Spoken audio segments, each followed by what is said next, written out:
역사 중에 가장 크고 위대한 일이 일어났던 때가 언제라고 할 수 있겠습니까? 그렇게 묻는다면 아무도 대부분 사람들은 세계의 명성을 떨친 철인, 영웅, 학자, 예술가 등 이런 사람들이 살다 간 시기를 말할지 모르겠습니다.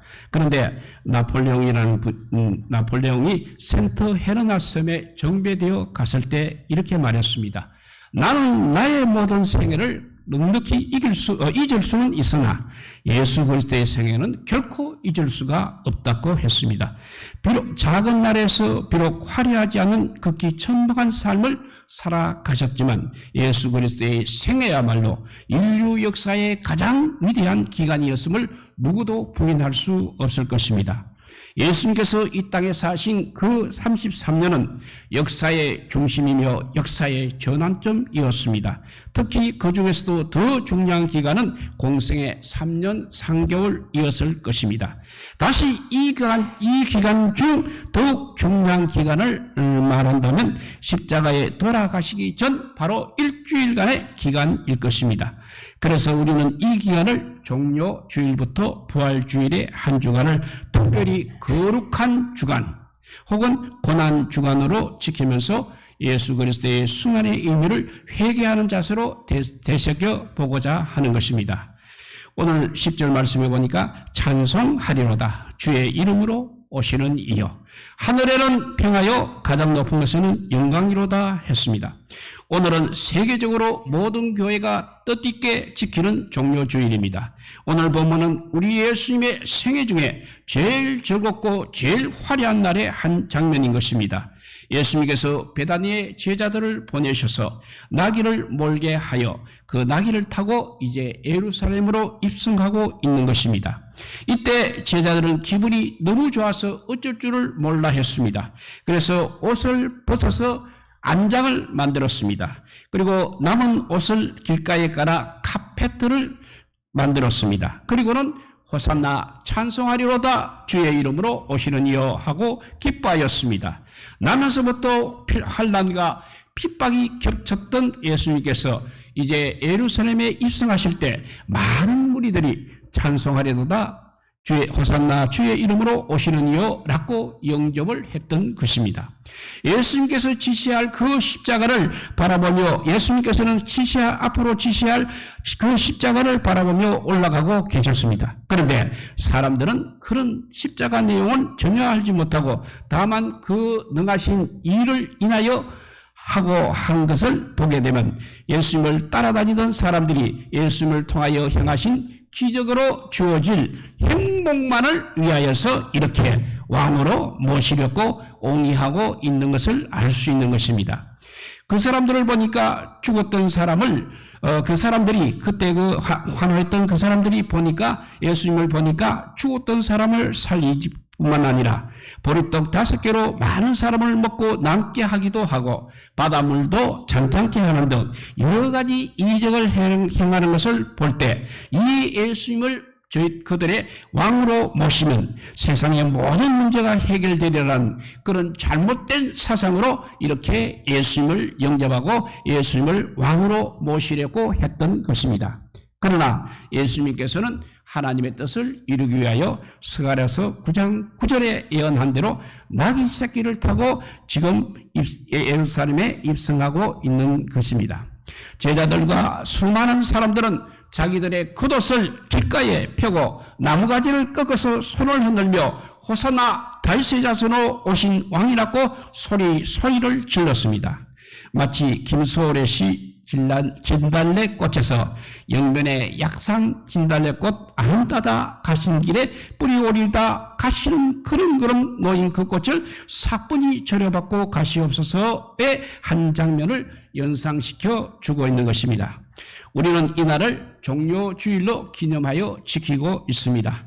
이날은 승리적인 입성의 날임이 틀림은 없습니다.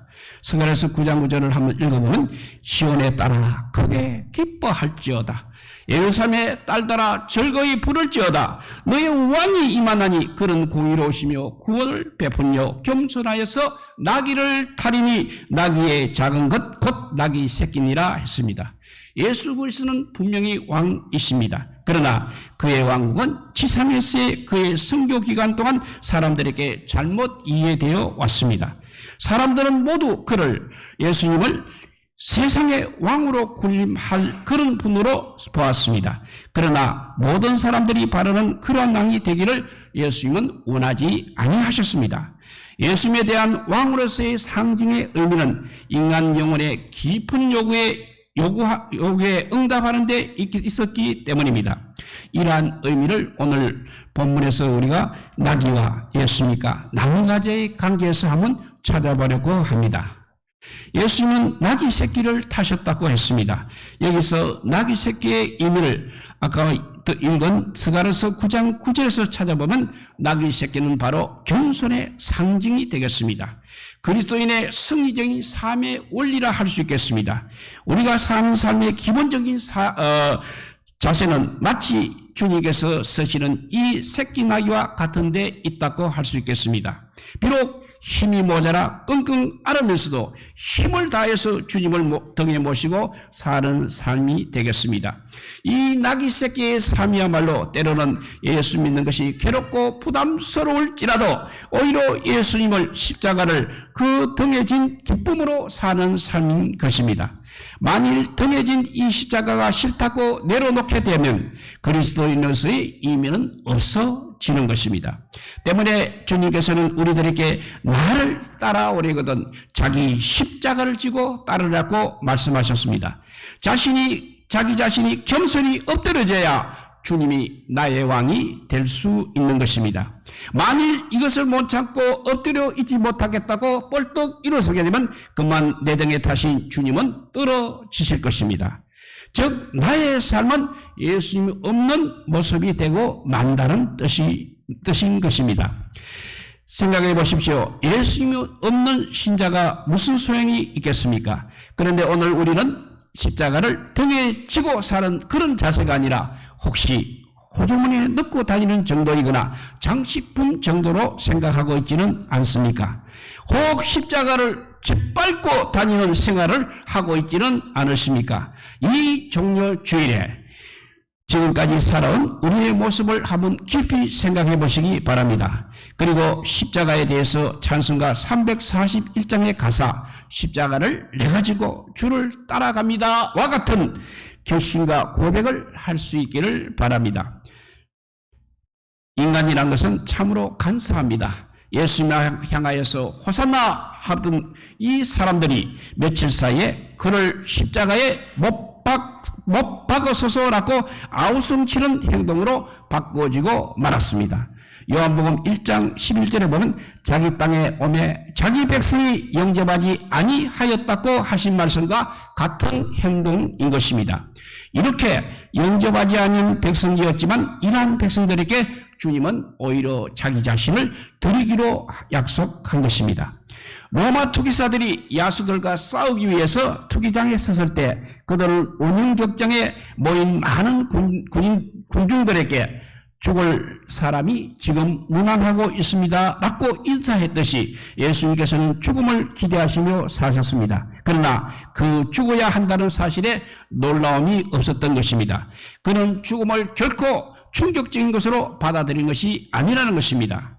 요한복음 10장 17절 18절 말씀에 있는 대로 내가 목숨을 버림이나 이를 내게서 빼앗는 자가 있는 것이 아니라 내가 스스로 버리노라고는 하는 자의적 죽음의 선언인 것입니다. 이 말씀에서 우리가 얻을 수 있는 한 가지 중요한 교훈은 주님을 향한 우리의 충성이 어디까지 미쳐야 하는가를 보여주고 있는 것입니다. 바로 그 답은 죽기까지의 충성인 것입니다.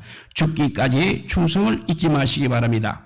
오늘날 많은 그리스도인들이 하나님께 충성을 한다고들 하면서 그들의 충성이 그들의 안락과 인기와 안위와 쾌락을 침해하지 않는 그런 한도 안에 국한되어 있지 않나 생각이 드는 것입니다.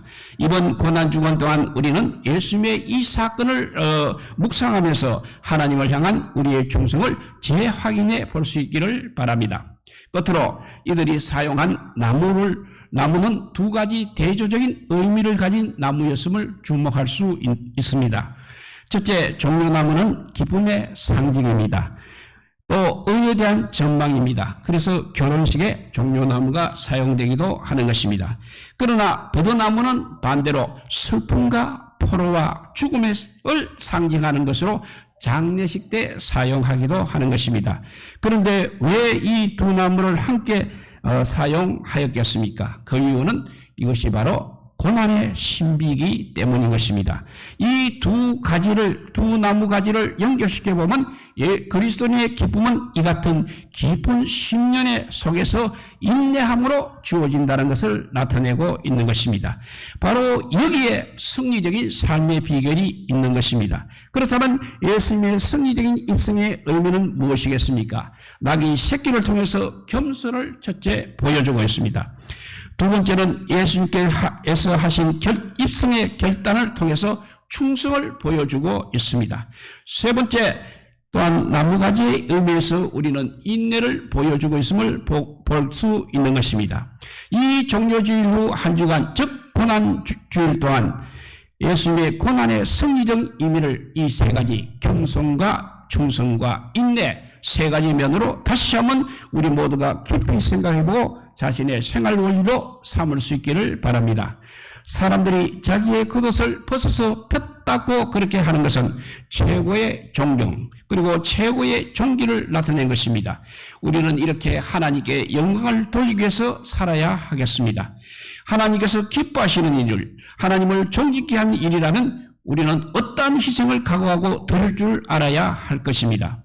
갈라디아서 1장 10절 말씀에 보면 바울도 나는 사람에게 좋게 하기 위하여 사는 것이 아니라 하나님을 기쁘게 하기 위하여 산다고 바울은 고백하였습니다. 오늘 십자가를 지시기 위해서 예루살렘으로 들어가는 예수님, 이것은 곧 재림하실 예수 그리스도의 모습이라고 어떤 신학자는 말했습니다. 다시 오실 예수 그리스도, 만왕의 왕, 심판의 주로 나의 구주가 되신 그 예수 그리스도를 맞을 준비를 지금부터 하시기 바랍니다.